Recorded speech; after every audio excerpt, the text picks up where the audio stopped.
Kamu ya Tuhan, jadilah padaku seperti yang Kau ingini. Jadilah padaku, jadilah padaku seperti yang Kau ingini. Biarlah firman Tuhan yang akan disampaikan oleh hambanya Pendeta Erwin, Bapak Gembala kita, dapat membentuk kita dan kita hidup sesuai apa yang Tuhan inginkan. Pada Bapak Gembala kami persilakan.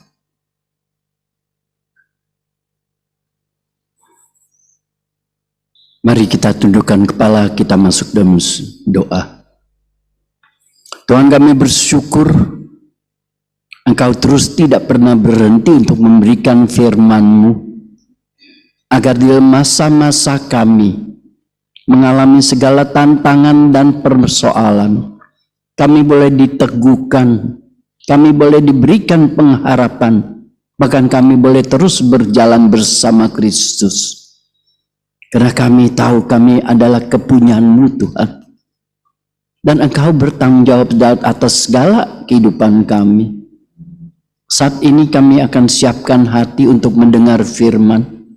Berikan hamba-Mu mampu untuk menyampaikan semua firman sesuai dengan apa yang maksud Tuhan mau katakan. Demikian juga untuk jemaat kami, setiap saudara yang ada di rumah. Berikan mereka sungguh dengan kerinduan untuk mendengar firman, membangun diri untuk semakin hari semakin berubah, semakin kami mengerti kehendak Tuhan dalam kehidupan kami. Kami serahkan waktu ini dalam tangan-Mu Tuhan. Hanya dalam nama Tuhan Yesus kami berdoa. Amin. Baik. Ya, selamat hari Minggu. Selamat kita berjumpa di hari Tuhan yang begitu indah. Ketika tadi nyanyikan lagu itu, saya teringat ada satu dulu penyanyi artis yang nyanyi lagu ini, perempuan. Saudara, saya terkesan ketika dia ikut di dalam suatu KKR yang diadakan di Surabaya, dan saat itu saya yang sebagai pendamping dari Pak Yakub Susabda. Dan nyanyian ini dinyanyikan begitu menggerakkan hati. Tapi penyanyi ini justru yang saya dengar akhirnya dia cerai dengan suaminya. Suaminya seorang hamba Tuhan yang katanya terjadi KDRT. Lalu dia nikah dengan seorang yang lain iman, dan dia kembali kepada imannya yang lama. Maka suatu pujian tidak jamin seseorang akan menghayati pujian itu menjadi suatu bagian pernyataan iman. Mungkin dia nikmati sebagai suatu kepuasan. Kepuasan kata-kata, kepuasan di dalam nada yang boleh membangkitkan perasaan dan emosi. Tapi seberapa jauh pujian ini yang boleh memberikan suatu pedalaman di dalam kedalaman hati kita, yang memberikan suatu penghayatan yang begitu kuat, yang boleh meneguhkan kita, semakin melihat bagaimana kasih Tuhan membuat kita menjadi bernilai di hadapan Dia, sehingga ada langkah-langkah yang kita harus jalani dalam kehidupan untuk menunjukkan nilai yang berharga itu kepada dunia. Hari ini saya mengharap kita semua, setiap pujian engkau nyanyikan bukan karena engkau senang lagu itu, tetapi ada penghayatan dari pujian itu yang boleh bawa kita terjadi suatu penghayatan yang membuat kita berubah, menghayati, dan kita berubah. Demikian juga firman Tuhan yang kita dengar. Bukan kita hanya menilai untuk bagus lu, enak lu, Tetapi ada sesuatu apa yang saudara terima dari firman itu, yang bisa dihayati untuk melihat diri bagaimana seharusnya saya hidup ke depan sesuai dengan apa yang Tuhan berikan pesan untuk kita. Saudara, kekristenan jika tidak masuk di dalam penghayatan seperti itu, kekristenan akan mati. Eropa semakin banyak orang tinggalkan. Karena apa? Dulu aturan gereja yang begitu ketat, hidup kekristenan hanya diatur oleh aturan demi aturan dan aturan. Maka kelihatan orang saleh banyak, tapi saleh di luar, busuk di dalam. Ini menjadi sesuatu tantangan dan pelajaran untuk kita. Dan kita tentu mau setiap kita gereja kita khususnya di sini terjadi suatu pembangunan. Dimulai dari setiap kita menghayati firman Tuhan. Bukan sekedar menilai bagus dan tidak bagus. Bukan sekedar menilai ini saya senang atau tidak senang. Bagaimana setiap firman yang saudara terima menjadi suatu penghayatan yang mendalam. Melihat diri untuk membawa kita terjadi suatu perubahan demi perubahan. Sehingga firman itu menjadi kuasa yang membuat kita semakin hari semakin dibawa semakin seperti Kristus. Saudara kekasih, tidak dirasakan kita sudah hidup berdampingan dengan COVID selama 1 tahun lebih. Saya katakan berdampingan apa? Artinya tidak kelihatan tapi dia ada di sekeliling kita. Ya berdampingan. Tentu bukan virus itu yang terbang-terbang berdampingan. Tapi orang-orang yang OTG itu banyak di sekeliling kita. Maka itu menjadi sesuatu hal yang kita boleh katakan ada orang yang bisa kena. Tapi ada orang yang tidak kena. Padahal dia sendiri juga nggak tahu dia kena apa enggak. Tapi tidak punya gejala. Tapi satu hal yang saya mau katakan. Kita bersyukur karena Tuhan terus menampingi kita. Tuhan terus menuntun kita. Tuhan terus menjaga kita.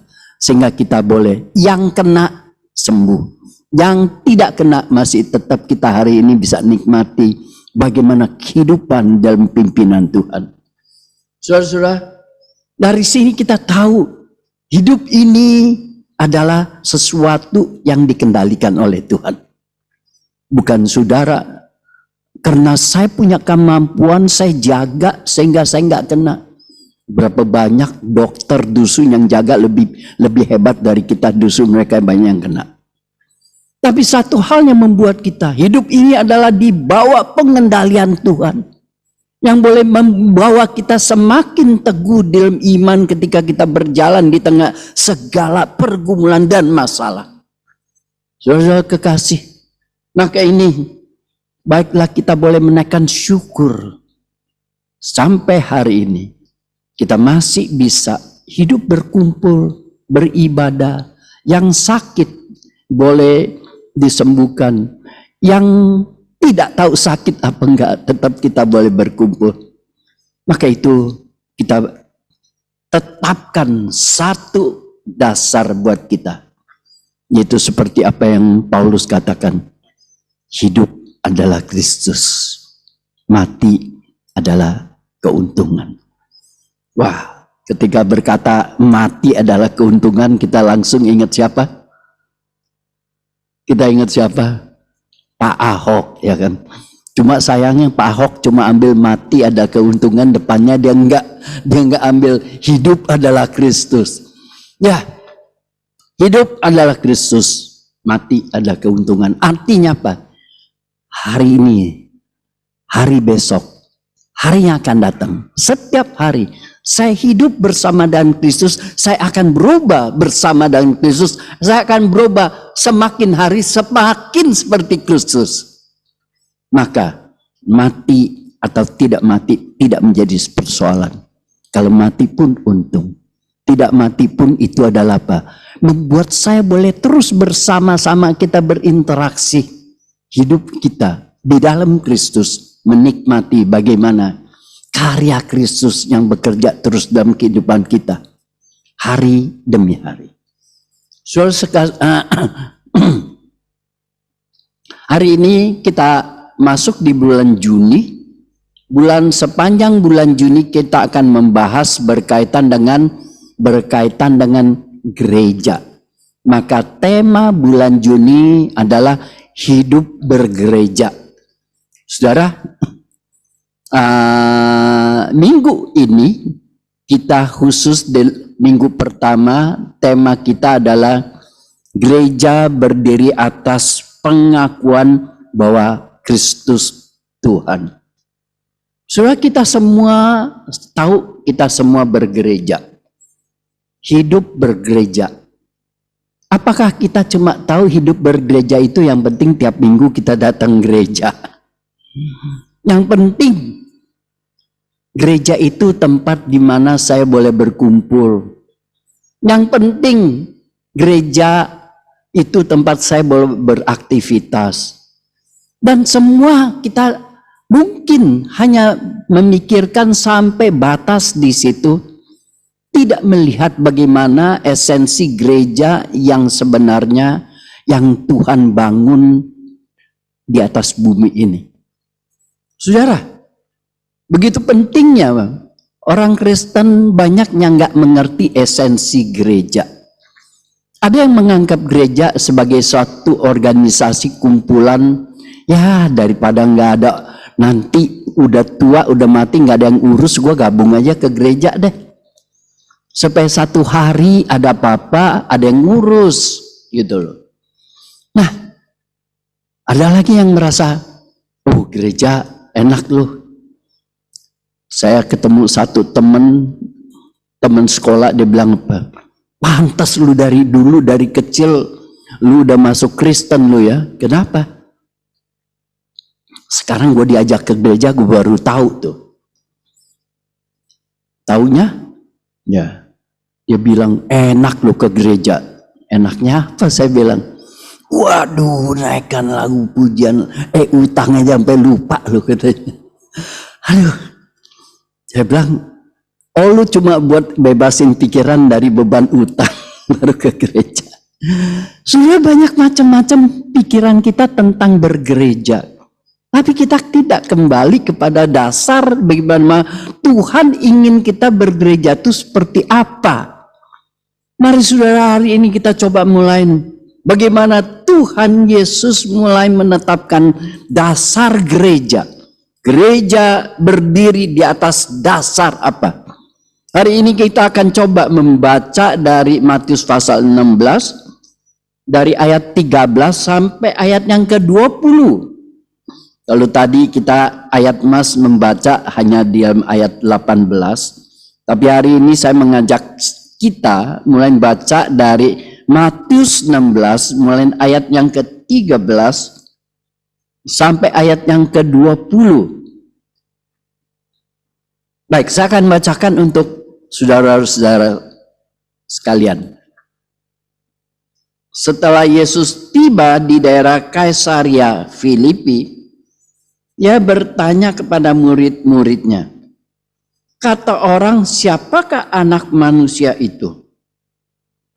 Jawab mereka, ada yang mengatakan Yohanes Pembaptis, ada juga yang mengatakan Elia, dan ada pula yang mengatakan Yeremia, atau salah seorang dari para nabi. Lalu Yesus bertanya kepada mereka, tetapi apa katamu? Siapakah aku ini? Maka jawab Simon Petrus, engkau adalah Mesias, anak Allah yang hidup. Kata Yesus kepadanya, berbahagialah engkau Simon bin Yunus, sebab bukan manusia yang menyatakan itu kepadamu, melainkan Bapa-Ku yang di surga. Dan aku pun berkata kepadamu, engkau adalah Petrus, dan di atas batu karang ini aku akan mendirikan jemaatku, dan alam maut tidak akan menguasainya. Kepadamu akan kuberikan kunci kerajaan surga. Apa yang kau ikat di dunia ini akan terikat di surga, dan apa yang kau lepaskan di dunia ini akan terlepas di surga. Lalu Yesus melarang murid-muridnya supaya jangan memberitahukan kepada siapapun bahwa ia Mesias. Saudara, hari ini kita coba untuk konsentrasi di dalam ayat yang ke-18 sampai yang ke-20. Bagian ini mulai di suatu pertanyaan yang Tuhan Yesus ajukan kepada murid-muridnya. Yaitu, kata orang, siapakah anak manusia itu? Lalu murid bilang, orang-orang ada yang bilang engkau adalah Yohanes Pembaptis. Ada yang katakan engkau adalah Elia.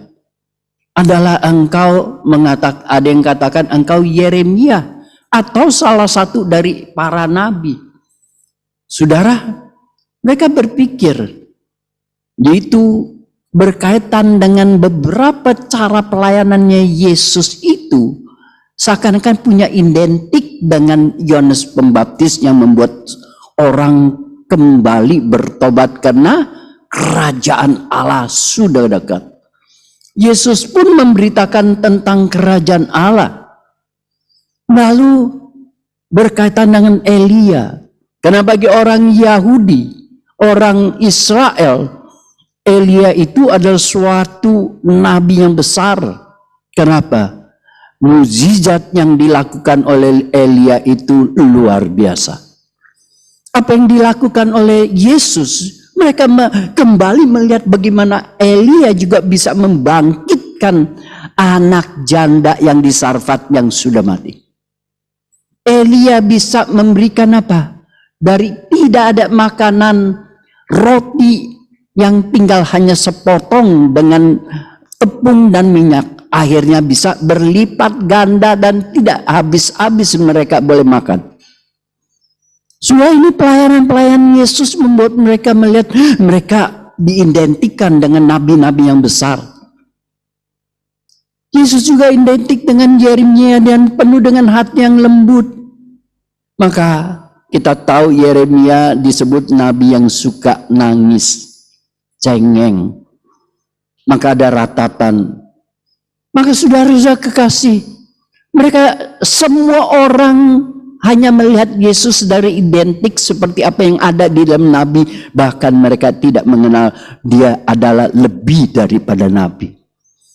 So ini menjadi suatu hal yang begitu penting. Lalu Yesus bertanya,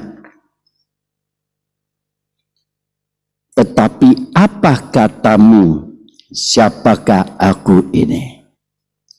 Saudara, mungkin ini pertanyaan ini juga ditujukan pada kita setiap hari yang setiap mengaku diri percaya Yesus. Hari ini juga pertanyaan ini diajukan pada kita. Ya. Tetapi apa katamu? Siapakah aku ini? Pengakuan ini menjadi suatu hal yang penting. Bagaimana konsep pengakuan kita dan pengenalan kita. Itu yang menentukan siapa diri kita. Maka Yesus bertanya, menurut kamu siapakah aku ini? Saya pikir waktu itu mereka diam. Tapi di dalam sekonyong-konyong Petrus langsung menjawab, engkau Mesias, Anak Allah yang hidup. Ini suatu pengakuan yang begitu luar biasa, yang tidak mampu manusia dengan nalar manusia untuk bisa mengerti. Maka Yesus bilang, pernyataan ini bukan dari manusia, tetapi Bapakku yang menyatakan ini kepadamu. Ini menjadi suatu hal yang begitu penting. Betapa sulitnya orang bisa mengenal Yesus itu adalah Mesias, Anak Allah yang hidup. Yang tidak mudah, tidak sembarangan. Karena sebagai manusia mereka cuma identik melihat sesuatu yang terjadi, lalu dia memberikan penilaian bahwa pengakuan Mesias anak Allah yang hidup adalah suatu pengakuan yang memiliki makna rohani yang terlalu dalam. Manusia tidak mampu mengerti, manusia tidak mampu memikirkan, dan di dalam otak manusia tanpa ada Tuhan yang menyatakan, tidak mungkin manusia mampu bisa mengakui itu. Saudara kekasih, hari ini saudara, kalau Tuhan bertanya pada kita, menurut kamu siapakah aku? Hari ini bagaimana kita jawab? Bahkan banyak hamba Tuhan pun memberikan jawaban yang cuma samar-samar. Lebih menekankan pengalaman-pengalaman apa yang mereka melihat. Mukjizat yang begitu besar seperti Elia lakukan. Pertobatan yang berteriak-teriak untuk bertobat apa yang dilakukan oleh Yohanes Pembaptis. Tapi bukan itu yang menjadi paling penting. Dasar daripada pengakuan itu yang membuktikan siapa diri kita.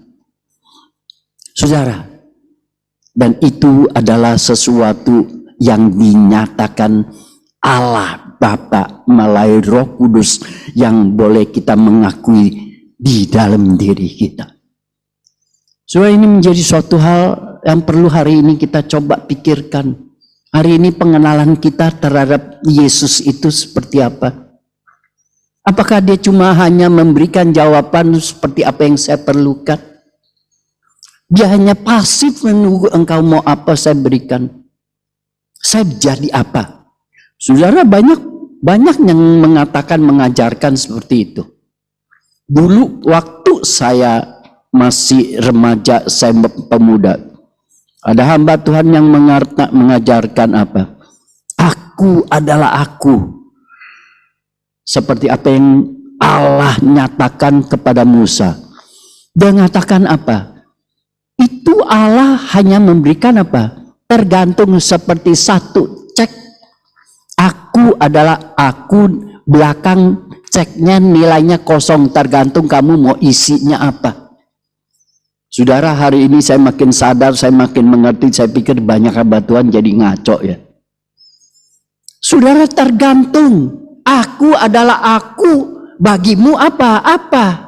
Sudah isi adalah tabib yang menyembuhkan. Dia jadi tabib. Dia adalah menjawab segala apa yang kebutuhan. Dia menjawab. Tergantung kita isi di atas kebutuhan kita. Saudara, tetapi secara tegas Allah tidak memberikan seperti itu. Allah dengan jelas menggerakkan hati Petrus untuk memberikan satu pengakuan yang jelas, yaitu Mesias anak Allah yang hidup. Saudara, konsep gereja. Baik, saya akan mulai coba melihat kita dari konsep gereja. Maka gereja ini sebenarnya menurut saudara, sering waktu kita dipengaruhi kata gereja ini lebih kepada apa? Gedung yang ada di mana orang boleh beribadah. Ya, kenapa? Saudara kemana lihat gereja Kristen Indonesia GKI. Saudara lihat gereja Betel Indonesia, GBI.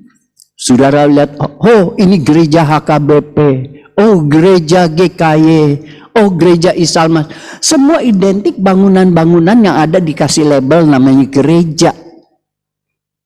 Ya, maka kita selalu ketika kita bilang yuk ke gereja yuk, maka kita langsung berpikir apa? Masuk ke gedung gereja. Padahal gereja, di dalam arti gereja itu adalah jemaat. Saudara, kata gereja berasal dari kata Portugis gereja. Di dalam bahasa Yunani disebut ekklesia. Nah, pendekatan kata Yunani jauh lebih dekat memberikan suatu pengertian pada kita, yaitu menunjuk kepada kumpulan orang-orang yang dipanggil keluar menjadi suatu himpunan. Kata ini dipakai yaitu pada saat zaman kerajaan, ketika seorang raja mengutus utusannya ke satu tempat, maka dia tiup trompet, dia memanggil orang untuk berkumpul. Artinya apa? Keluar semua. Ada berita, perintah dari raja yang harus kalian dengar. Maka berkumpullah mereka untuk menantikan apa yang diperintahkan, yang disampaikan oleh utusan ini. Nah, itu adalah satu kata yang dipakai pada zaman kerajaan yang lalu. Maka seterusnya dipakai oleh istilah ini di dalam kekristenan untuk keluar, kumpul, keluar dari rumah, kumpul. Maka lebih menekankan adalah himpunan orang-orang yang berkumpul.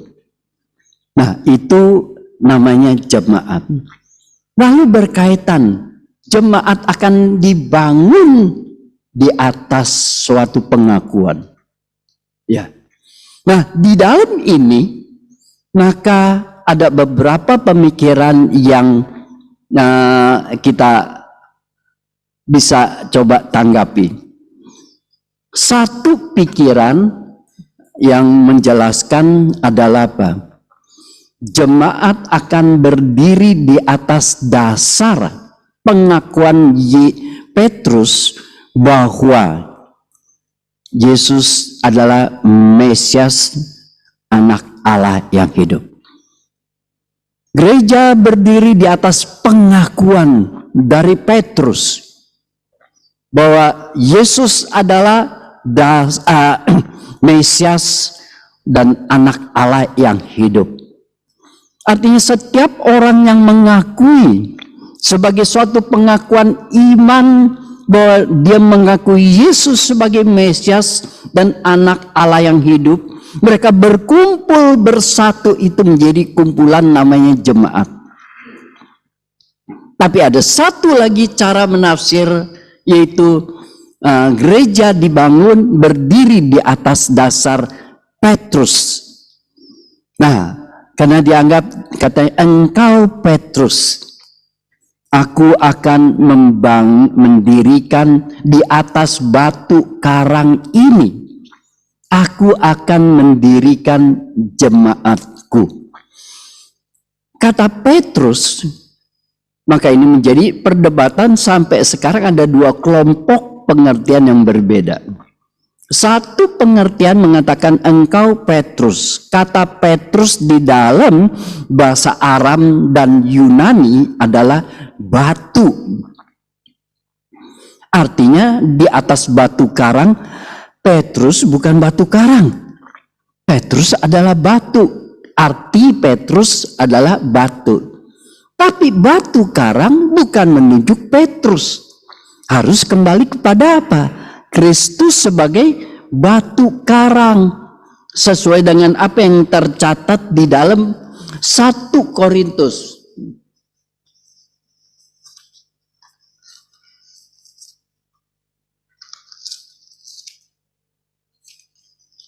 Nah, dalam 1 Korintus mencatat mereka adalah minum dari satu batu karang yang sama.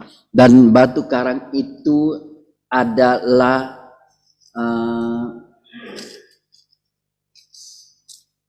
Kristus.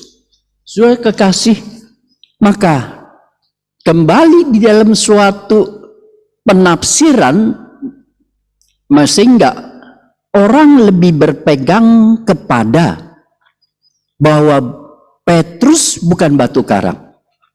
Batu karang adalah Kristus. Maka itu Petrus, engkau Petrus. Di atas batu karang ini artinya di atas pengakuanmu Yesus adalah Mesias dan anak Allah yang hidup. Di atas pengakuan inilah aku akan membangun jemaatku. Nah, ini satu tafsiran, khususnya waktu masa-masa di dalam reformasi, Pemikiran ini kembalinya menjadi keteguhan iman untuk bagi gereja-gereja setelah reformasi. Maka hari ini setiap gereja di dalam mengalami gereja reformasi yaitu Protestan, kita memiliki landasan bahwa Petrus, engkau adalah Petrus, ya batu. Di atas batu karang ini adalah di atas pengakuanmu Yesus adalah Kristus dan Tuhan, atau Yesus adalah Mesias, anak Allah yang hidup. Di atas pengakuan inilah aku akan mendirikan jemaatku. Penafsiran yang kedua mengatakan apa? Engkau Petrus, engkau batu karang. Nah, sehingga apa? Engkau menjadi pemimpin di dalam jemaat yang tertinggi, dan sehingga muncul adanya Paus. Paus dianggap karena Anda menerima suatu wewenang yang ditunjuk oleh Yesus. Jadi gereja dimulai karena engkau menjadi pemimpin yang paling tinggi, dan kamu yang memulai dari gereja. Saudara, nah itu yang sekarang tetap dianut oleh pemikiran dari kelompok Katolik. Hari ini kita berdiri di atas pengakuan, tidak di atas wewenang Petrus. Karena wewenang Petrus nanti akan memberikan pengaruh, Petrus yang menentukan kunci masuk surga atau tidak. Maka hari ini Katolik mengajarkan kalau seseorang diekskomunikasikan oleh gereja, artinya dia dikeluarkan oleh gereja, maka orang itu tidak selamat.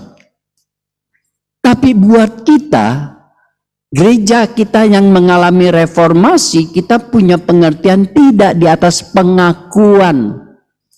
Pengakuan itu yang menjadi dasar dia milik Kristus, dan Kristus ikut bertanggung jawab. So ini menjadi suatu hal yang begitu berbeda, tetapi begitu penting untuk kita pelajari dan baik-baik. Di atas pengakuan bahwa Yesus itu adalah Mesias dan anak Allah yang hidup. Saudara, ketika kita berkaitan dengan kata Mesias, Yesus berbicara kepada orang Yahudi. Artinya konsep Mesias bagi orang Yahudi adalah seorang yang diurapi, yang diutus oleh Allah menjadi raja. Dan dia adalah memiliki sifat ilahi, memiliki hidup yang kekal, dan dia menguasai hidup dan mati. Semua tertuju pada Kristus. Hari ini kita memiliki, maka kita coba lihat ketika seorang yang mati disalib di sebelah Yesus, salah satu berkata apa? Yesus, ingatlah aku ketika kerajaanmu datang. Ya, dia tidak ngomong apa-apa, tapi konsep Yahudi ketika mengatakan ingatlah aku ketika kerajaanmu datang, artinya dia mengakui Yesus itulah Mesias. Dia adalah raja. Dia adalah raja yang memiliki kuasa ilahi dan dia sendiri bersifat ilahi, yang memiliki sesuatu yang kekal. Hari ini kita coba lebih dalam mengerti ini. Ketika mengatakan raja, maka hari ini kita juga menyebut dia Tuhan. Pada zaman dulu raja itu rakyat, negara semua adalah milik raja. Ya. Jadi apa yang raja katakan itu harus ditaati. Semua adalah menjadi hamba. Maka hari kenapa kita menyebut Yesus itu Tuhan? Karena dia raja. Kita adalah hamba. Kita menjadi milik dia. Yesus Tuhan. Karena kita adalah hamba yang sudah dibeli, ditebus dari dosa. So ini menjadi suatu hal yang begitu penting yang berkaitan dengan kehidupan kita sehari-hari. Ketika kita mengakui sebagai orang-orang yang percaya bahwa Yesus itu adalah Mesias, Kristus. Mesias di dalam bahasa Ibrani, Kristus di dalam bahasa Yunani. Kristus artinya orang diurapi, orang yang diutus oleh Allah dengan suatu tugas dan wewenang yang diberikan oleh Allah. Yaitu apa? Bagi orang Yahudi adalah melepaskan mereka dari apa? Penjajahan kuasa dari bangsa-bangsa lain. Bahkan dia akan membangun satu kerajaan yang mentaklukkan semua bangsa-bangsa. Itu konsep Yahudi. Tapi hari ini kita tahu Kristus bukan sebagai Mesias, raja orang Yahudi. Tetapi dia adalah raja dalam kerajaan Allah yang harus kita ngakuin. Yang kita sadar bahwa kita adalah bagian daripada apa? Hamba-hambanya. Hamba hanya cuma bisa taat dan tunduk kepada tuannya. Hamba hanya bisa taat kepada raja yang penuh dengan kekuasaan. Hari ini saudara, jika kita di dalam pengakuan bahwa Yesus adalah Kristus, Mesias, dia adalah kita menyebut dia Tuhan. Seberapa jauh saudara kita menempatkan diri sebagai seorang hamba dalam perjalanan rohani kita, dalam pergumulan kita? Apakah kita menempatkan diri sebagai seorang hamba? Kalau kita mau mengakui kita adalah Tuhan, mengakui Yesus Tuhan, maka saat itu kita sedang mengakui kita adalah seorang hamba.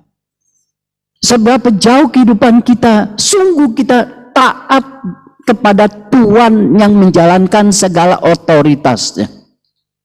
Apakah kita bisa bilang seperti apa yang Tuhan Yesus bilang? Jadilah kehendakmu atas diriku. Apapun yang engkau mau, jadilah. Apapun yang engkau mau, aku tidak pernah tolak dan aku tidak pernah menyangkal untuk mengatakan iya. Saudara, setiap kita yang tergabung di dalam gereja yang disebut jemaat, kita adalah orang-orang yang memiliki pengakuan itu. Di dalam pengakuan itu harus kita jalankan dalam kehidupan kita. Kita pengharapan kita adalah dia akan datang sebagai raja. Dalam iman kita percaya dia adalah Tuhan dan Tuhan yang besar. Dan saya sadar bahwa diri saya adalah seorang hamba yang tidak bisa dan tidak ada sesuatu apa-apa yang punya hak mengklaim apa yang Tuhan kerjakan. Mari saudara kekasih, dari kita dalam kesadaran ini kita mengatakan, Engkaulah adalah Kristus Tuhan. Saudara, maka setelah itu kita mulai melihat bagaimana kumpulan orang-orang ini seperti saudara dan saya. Kita dikatakan sebagai orang-orang yang bahagia. Saudara, maka berbahagialah engkau. Ketika Petrus memberikan satu pengakuan itu. Kenapa? Kita ada berbagian di dalam Kristus dan kita menjadi milik Kristus. Berbahagialah. Artinya engkau bisa tahu, engkau bisa mengerti, dan engkau sendiri ikut berbagian di dalam kelompok itu. Mari saudara kekasih, kita tidak hanya sebagai pengakuan, tapi kita menyadari bahwa kita adalah satu bagian dari kelompok ini yang menjadi berbahagialah. Berbahagia keluar dari mulut Yesus kepada Petrus yang memberikan pengakuan. Berbahagia ini juga keluar dari mulut Petrus, Yesus kepada kita yang mengakui bahwa Yesus adalah Kristus dan Tuhan. Bagaimana di dalam kita sebagai orang yang mengikut Kristus. Apakah kita sungguh mengalami kebahagiaan ini? Karena kita ada di dalam Dia. Karena kita mengakui Dia, maka kita ada di dalam bersatu dengan Dia.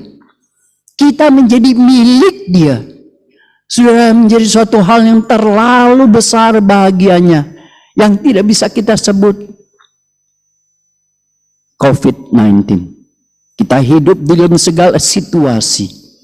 Apakah kita sadar bahwa kita adalah menjadi milik Kristus? Kita adalah di dalam Dia. Kita adalah orang bahagia. Kenapa? Ada Tuhan yang mengatur segala apa yang terjadi, boleh terjadi atau tidak terjadi dalam kehidupan kita. Mari, sebagai jemaat Tuhan, sebagai orang yang berdiri di atas dasar pengakuan itu, engkau dan saya, kita terpanggil untuk mengatakan, saya bersyukur dan saya bahagia. Dan untuk kelompok orang-orang ini dikatakan, kuasa maut tidak menguasai kita. Artinya ketika kita ada bersama dengan Kristus yang memiliki hidup, yang menguasai hidup, maka apa? Kuasa maut tidak menguasai kita. Artinya alam maut, artinya kuasa maut tidak lagi bisa menguasai kita, membelenggu kita di dalam maut. Saudara dan saya, kita boleh mati, tapi kita tidak akan dibelenggu oleh maut. Artinya apa? Kita mendapatkan suatu dalam Kristus, mendapatkan sifat kekekalan nanti bersama Dia. Maut tidak lagi untuk bisa menguasai kita. Maka kematian itu menjadi suatu istilah dikatakan cuma tidur. Karena satu hari kita akan bangkit dan kembali bersama dengan Kristus. Saudara dan saya, ini menjadi satu harapan bagi orang-orang yang di dalam pengakuan ini. Saudara, pengharapan kita bukan hanya apa yang ada kita lihat di sini. Pengharapan kita adalah melihat bagaimana di dalam kekekalan maut tidak lagi menguasai kita. Kebinasaan tidak lagi membelenggu kita. Kita ada sama dengan Kristus, di dalam Kristus, menjadi orang yang berbahagia. Mari saudara kekasih, biarlah hari ini saya bertanya, sungguhkah kita mengenal siapa Dia? Betulkah kita mengakui Dia sebagai Tuhan, Kristus, dan Juru Selamat? Apakah kita memberikan satu label-label tambahan-tambahan di belakang itu? Ya bukan hanya Juru Selamat, tapi yang penting dong sekarang hidup ini kok lagi COVID nih bagaimana? Kemarin saya share dengan satu teman. Saya bilang apa? Banyak orang yang selalu minta Tuhan ini itu, kenapa? Merasa karena dia minta karena dia rasa dia jauh sama Tuhan, maka dia perlu minta terus. Karena dia jauh, aduh Tuhan minta, apalagi bilang Bapa kami di surga ya kan, aduh jauh banget gitu loh. Maka saya kadang-kadang suka dengar doa, Bapa kami yang bertahta di atas surga, seakan-akan membawa kita lihat jarak dengan Tuhan jauh sekali. Ya kan? Saya lebih senang pakai Bapa kami dalam surga daripada bertahta dalam surga. Kayaknya Tuhan sama kita jauh banget gitu. Padahal Dia dekat banget di dalam hati kita. Ya kan? Maka ini menjadi suatu hal yang membuat kita merasakan. Saya berbicara dengan teman. Dia bilang dia kerjaan semakin hari makin kurang. Dia seorang servis AC. Orang sekarang nggak terlalu ini, tapi saya masih ya bagaimana jalanin aja lah. Saya bilang kuncinya cuma satu, melekat sama Tuhan. Waktu kita melekat, kita dekat sama Tuhan, nggak perlu kita minta, malah Tuhan lagi pikirin, gue mau kasih dia apa ya? Orang yang jauh baru minta. Kenapa? Dia minta ini, minta itu. Takutan dia nggak dapat gitu. Tapi kalau orangnya dekat, anak-anak yang dekat sama Tuhan, sama bapaknya yang pikirin, gue mesti kasih apa lagi ya? Gue mesti kasih apa yang paling baik? Pasti yang paling baik yang dipikirin buat kita. Nggak perlu minta, saya bilang. Kita bilang, Tuhan, inilah saya. Dalam segala kekurangan dan segala apa kerinduan saya datang. Saudara, Tuhan yang Bapa kita di surga lagi pikirin apa yang terbaik buat kita. Saudara nggak minta, dusu yang pikirin. Dusu ketika kita minta karena kita jauh dari dia. Maka kita teriak-teriak terus kita minta. Ketakutan nggak diberi. Tapi ketika kita tahu kita melekat sama dia, kita ada sama dia, maka pujian dan syukur kita cukup di hadirat dia. Untuk Tuhan yang memikirkan apa yang terbaik buat kita. Ingat, kita adalah orang-orang yang dipanggil. Kita adalah orang-orang yang berkumpul dalam satu pengakuan iman. Dan kemampuan untuk mengakui itu pun bukan dari kita.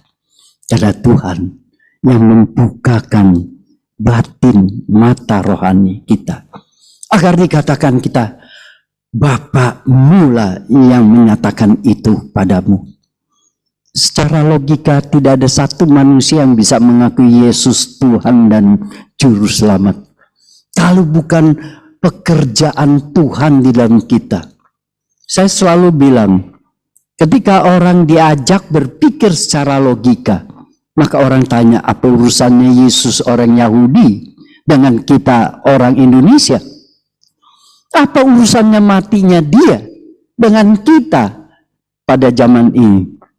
Kita akan bertanya, kita akan dengan segala pemikiran kita yang membuat kita tidak mampu untuk bisa mengenal siapa Yesus itu Mesias.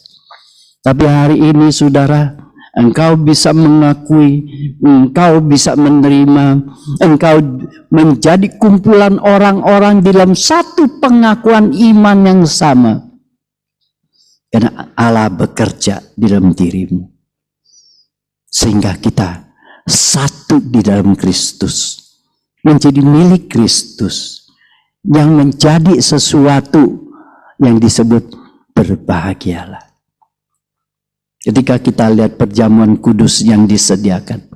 Untuk kita lihat bahwa di dalam roti dan anggur. Untuk membawa kita sadar kita adalah satu di dalam kematian dia. Dan kita menikmati janjinya. Di dalam kesatuan ini kita satu dalam sesama orang-orang yang beriman. Hari ini harusnya menjadi kekuatan untuk kita berjalan di tengah-tengah kehidupan yang penuh dengan tantangan. Kita bersatu dengan Kristus. Union with Christ. Tidak ada ajaran sesuatu yang dari agama lain yang mengajarkan itu. Tidak sesuatu yang memberikan pengharapan dan kekuatan seperti itu. Hanya di dalam Kristus yang membuat kita mengerti dan bisa masuk bersatu dengan dia. Menjadi milik dia. Menikmati semua penyertaan dia sepanjang kehidupan kita. Mari kita tundukkan kepala masuk dalam doa.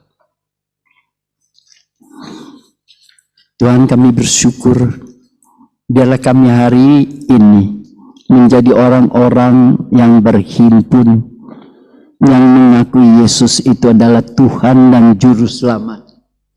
Untuk kami sungguh-sungguh menghayati, bukan sebagai pengakuan belaka, tapi kami menghayati itu menjadi bagian di mana kami satu dengan Kristus. Dalam pengakuan ini kami sungguh melihat ada kekuatan bagi setiap kami yang mengakui bahwa kami memiliki satu Tuhan.